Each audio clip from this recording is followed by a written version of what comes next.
ஒட்டகச்சிவிங்கியும். காட்டில் உள்ள மரத்தின் கிளையில் தூக்கணாங்குருவி கூடு ஒன்று இருந்தது. அதில் தூக்கணாங்குருவியும் அதன் குஞ்சுகளும் வாழ்ந்து வந்தன. குஞ்சுகள் கீச் கீச் என்று மகிழ்ச்சியுடன் ஒலி எழுப்பிக் கொண்டிருந்தன. அப்போது அங்கு ஒட்டகச்சிவிங்கி ஒன்று வந்தது.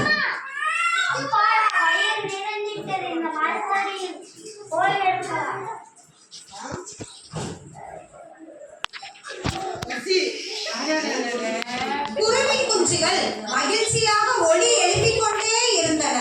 கோபம் கொண்ட ஒட்டகச்சிவிங்கி மரக்கிளையை உலுக்கியது.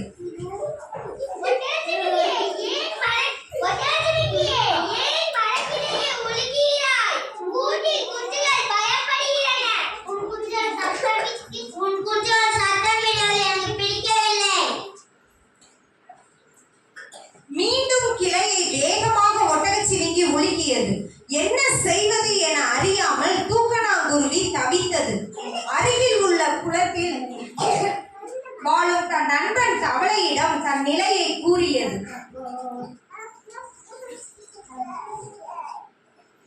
ஆமாம், இந்த ஒட்டகச்சிவிங்கி எப்போதும் பிறரை பற்றி கவலைப்படுவதில்லை. அது இங்கே தண்ணி குடிக்கும் வரும்போது எங்களையும் மிதிப்பதுண்டு. அருகில் இருந்த தேனி இதை கேட்டுக் கொண்டிருந்தது.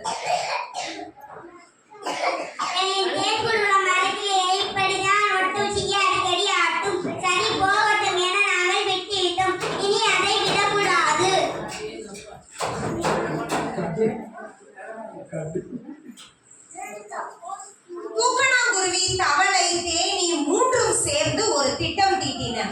திட்டப்படி தவளையும் அதன் நண்பர்களும் ஆங்காங்கே ஒளிந்து கொண்டார்கள். தேனீக்களும் குருவிகளும் தங்கள் நண்பர்களை அழைத்து வந்தன.